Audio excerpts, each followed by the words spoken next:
Au sommaire, Grand Cru Frankenstein, le domaine Bec-Hardweg, un petit objet très pratique et pour finir mon coup de cœur, direction la Bourgogne pour un Saint-Aubin rouge. Mais avant cela, on part à Dambar-la-Ville. Exactement, pour le Grand Cru Frankenstein, qui s'étale sur 56 hectares environ. Il a deux particularités. La première, c'est que c'est le seul Grand Cru à être délimité sur 4 coteaux, dont le fameux Frankenstein qui a donné le nom au Grand Cru. Et la deuxième particularité, c'est d'avoir un sol granitique, mais également un sous-sol granitique. C'est un 100% granitique et ça aussi, c'est une rareté. Et alors, c'est-à-dire, du coup, c'est des sols qui sont légers, oui. Exactement, même très légers, peu profonds, avec, ils sont également pauvres en éléments organiques, mais riche en éléments minéraux dus au granit. Par contre, c'est un sol qui est extrêmement léger, certes, mais qui nécessite que la vigne travaille en profondeur pour aller chercher ces éléments minéraux. Donc, elle va traverser les fissures de la roche-mère. Pas facile, voilà. Et c'est des vins qu'on garde?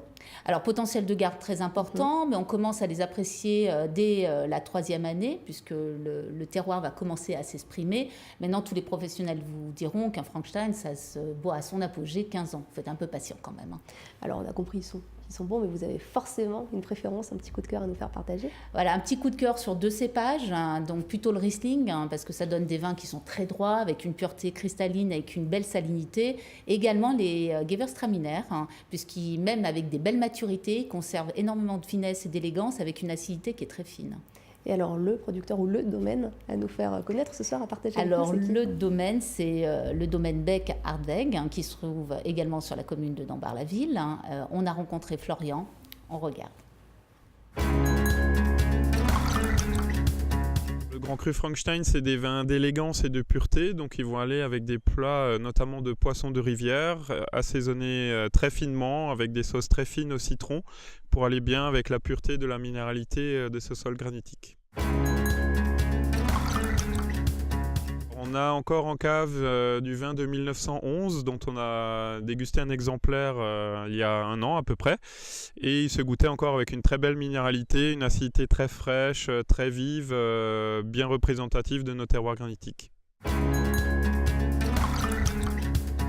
Notamment Julien Guillot des Clos du Vigne du Maine, qui travaille sur des très beaux terroirs aussi historiques et qui fait des vins pleins de personnalité. Difficile de partir de ces terroirs auxquels on tient beaucoup, mais les régions de Barbaresco et Barolo en Italie me plaisent beaucoup, avec aussi des beaux terroirs, des très grands terroirs qui produisent des vins de garde. Alors, retour en plateau avec mon moment préféré, l'objet de la semaine. Alors, qu'est-ce que vous tenez dans les mains, Valérie? Alors, c'est une petite plaque en caoutchouc avec ça, des vagues, vous avez vu, de couleur rouge. Voilà. Donc voilà, à votre avis, à quoi sert cette petite plaque? Vous avez le droit de vous exprimer, mesdames. C'est en rapport avec la bouteille, forcément. Alors, c'est en rapport avec le vin, parce que des fois, je présente des objets en rapport avec la gastronomie. Allez-y, je vous en prie. Est-ce que c'est souple?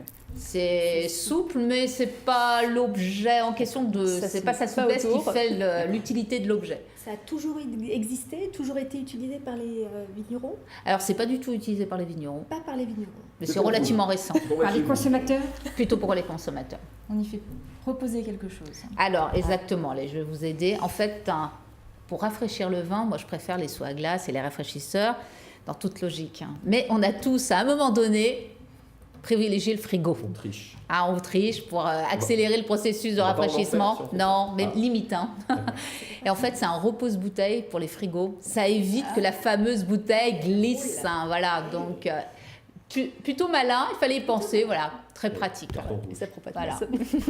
Et alors, qu'est-ce qu'on peut mettre dessus, du coup, cette semaine? Du coup, pas celle-ci, parce que déjà, c'est un rouge. On est sur un Saint-Aubin. Les rouges au frigo? Non, mais pas les rouges au frigo, parce que là, par contre, je peux taper. Donc là, c'est un premier cru.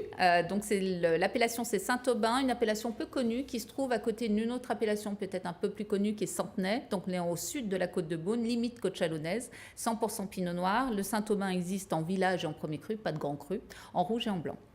Là, vous êtes sur la maison Vincent Prunier, on est sur un 2016, millésime relativement récent. Une très belle expression au niveau du fruit, au niveau du nez, un nez complexe et fruité sur des arômes de cerise noire, de cassis, légèrement sur la réglisse, des notes un peu de menthol, cacaoté, un peu d'épices sur le poivre et une finale avec du romarin. En bouche, c'est un vin qui est très souple, qui est extrêmement délicat, une grande finesse, de la matière. On peut même passer à côté de ce grand vin tellement qu'il est délicat. Sauf que la matière, elle est juste ce qu'il faut, potentiel de garde remarquable. Il ne faut pas l'ouvrir avant ses 5 ans. C'est dommage, même en carafon. Il faut l'attendre. Très joli Saint-Aubin, rapport qualité-prix indéniable pour un très joli vin de la Bourgogne.